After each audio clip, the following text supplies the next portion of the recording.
நமது வீட்டு மதியான சாப்பாடு ரைஸ், தக்காளி ரசம்,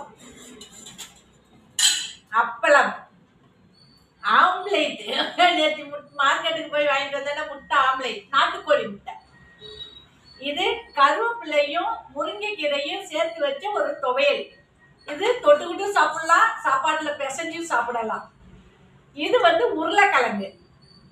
இதுதான் இன்னைக்கு நம்ம வீட்டு மதியான சாப்பாடு. நீங்க என்ன சாப்பிட்டீங்கன்னு எனக்கு கமெண்ட் பாக்ஸ்ல கமெண்ட் பண்ணுங்க. இந்த சாப்பாடு உங்களுக்கு பிடிச்சிருக்குதா? இதுதான் இன்றைய நான் சாப்பிடுற சாப்பாடு.